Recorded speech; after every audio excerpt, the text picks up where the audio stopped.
Hello listeners and welcome to today's Cult News. I'm your speaker Casey and today I have a Cult News Roundup looking briefly at various articles that have come out lately on the internet.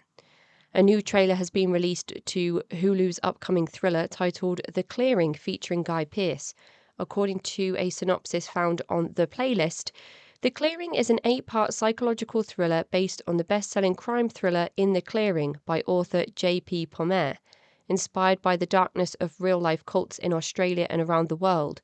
Filmed across Victoria, The Clearing is an emotional and psychological thriller that follows the nightmares of a cult and a woman who's forced to face the demons from her past in order to stop the kidnapping and coercion of innocent children in the future. The series burrows under the skin and inside the mind, blurring the lines between past and present, reality and nightmare in a truly unnerving way. It has a release date of May the 24th, 2023, so I will bring you more information on this once I've watched the series. According to World Atlas, more sites have been located in the last year regarding the solar cult of ancient Egypt. The article reads, last year archaeologists discovered another sun temple from ancient Egypt containing the 400 to 500-year-old remains under Abu Ghurab near Cairo. The Sun Temple was made out of clay, bricks and other artifacts, such as old beer bottles, and these were amongst the temple remains. The ancient Egyptian sun cult built the Sun Temple in dedication to the sun god Ra during the 5th dynasty. The article goes on to state more information about this ancient cult and some of the civilizations around this time. You can find all of the links in the episode description. The Mental Floss has released an article looking at 6 misconceptions about cults. The 6 main themes explored include 1. That cults are always run by men. 2. That they are always religious. 3. That members always live in communes.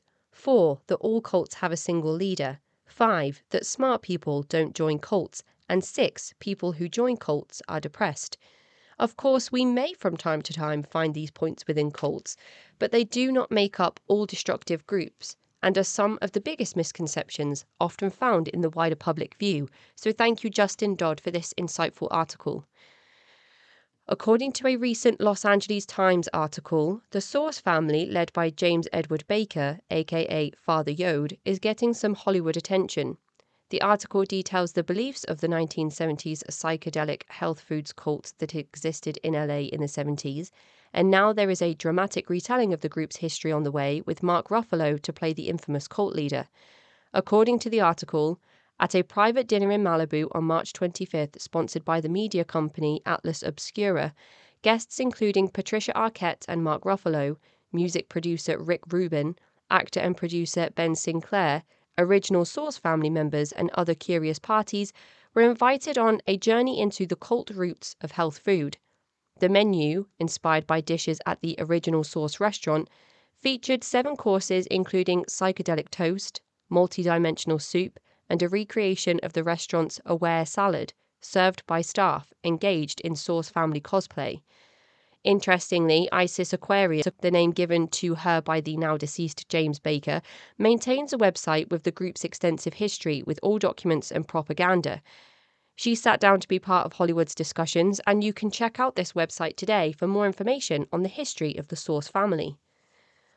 According to a recent article on The Guardian, the Crown Prosecution Service is now including love bombing in guidance documents linked to abusive partners, with the article stating, new guidance on how to prosecute abusive partners for controlling and coercive behaviour has highlighted the phenomenon of love bombing, a tactic used by suspects to confuse victims and gain more control. I have a larger segment coming soon on coercive control and will aim to include more about this in that segment. According to a recent article from Dialogue Ireland, there is a potentially dangerous group growing in Ireland. It positions itself as a meditation, spirituality and wellness group, but has become the subject of sexual assault allegations according to recent information. The article that cites a former member's testimony says you have to meditate and recite a mantra for many hours a day, and read and study. Your life becomes consumed with this.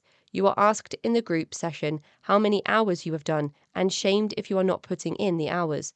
They claim they have magical powers, can see your aura, and that they can see that you are having a negative effect on the group. They then manipulate you to believe the master is suffering by taking all the negative energy on himself. He is a Christ figure who takes the sins on himself. He takes all the negative energy from others, and this is what you are told.